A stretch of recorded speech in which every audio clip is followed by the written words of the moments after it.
Bonjour les amis, j'espère que vous êtes inspirés par les pensées du Saint-Esprit que je partage avec vous chaque semaine. On va continuer notre série sur le cœur d'adorateur parce que nous voulons cultiver un cœur qui plaît à Dieu, n'est-ce pas? Le Seigneur cherche un cœur fidèle. Vous savez que dans Genèse 4, 3 à 8, l'offrande de Caïn n'a pas plu à Dieu, mais celle d'Abel lui a touché. Est-ce possible que l'Éternel avait déjà détecté le meurtre dans le cœur de Caïn avant qu'il ne tue son frère? Au lieu d'être gardien fidèle de son frère, la jalousie, l'irritation, la haine l'ont poussé à commettre la toute première fratricide dans l'histoire de l'humanité. Au lieu de rester fidèle à son frère, il a fini par l'assassiner. Je crois que notre génération souffre d'un manque de fidélité. On voit des chrétiennes quitter leurs assemblées quand ils ne sont pas d'accord ou sont mécontents. On voit des pasteurs, des leaders, des louangeurs même tomber dans l'adultère. Pourtant, c'est une des premières qualités que le Dieu de l'Alliance cherche chez son peuple.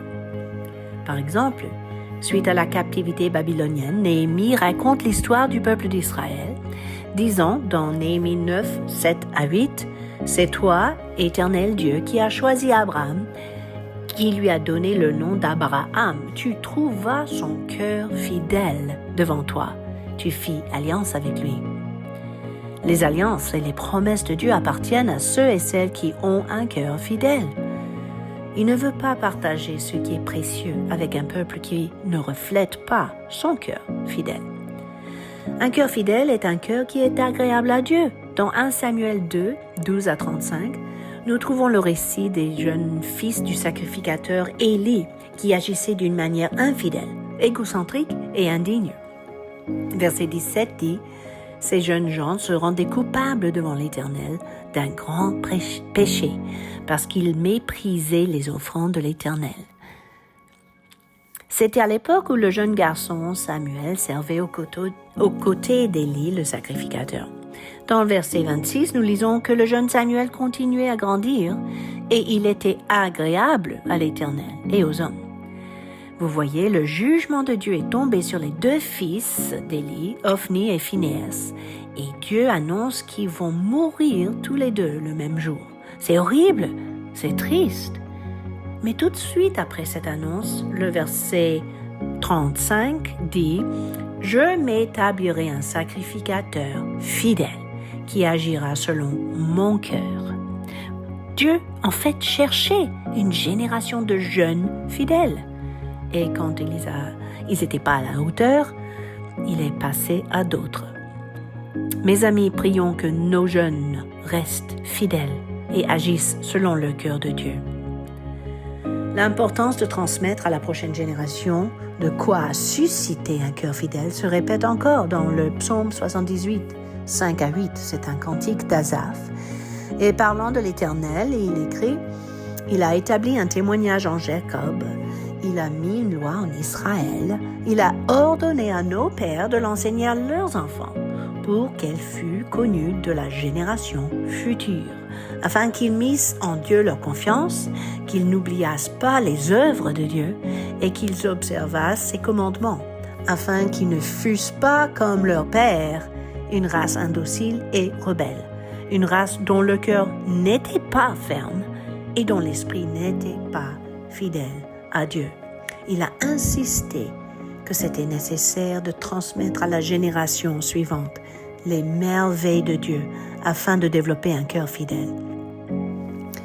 Dans 1 Roi 2, 3 à 4, David exhorte son fils Salomon.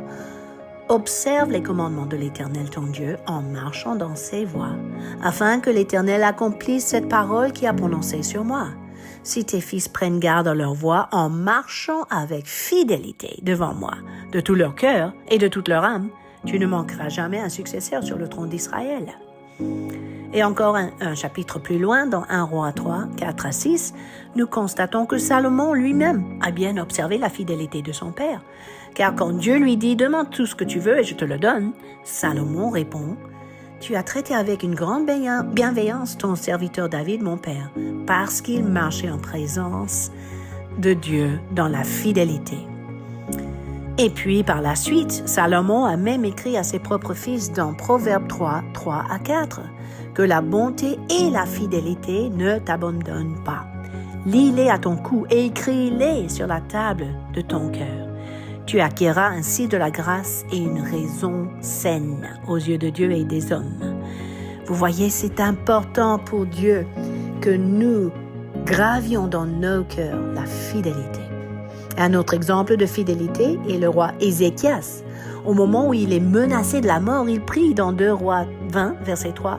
« Ô Éternel, souviens-toi que j'ai marché devant ta face avec fidélité et intégrité de cœur, et que je n'ai fait ce qui est bien à tes yeux. » Et figurez-vous, Dieu lui a rajouté 15 ans de plus. À un moment donné, Josaphat est roi de Judée. Dans 2 Chroniques 19, 8 à 9, nous voyons qu'au retour à Jérusalem, Josaphat y établit aussi des Lévites, des sacrificateurs et des chefs de maison.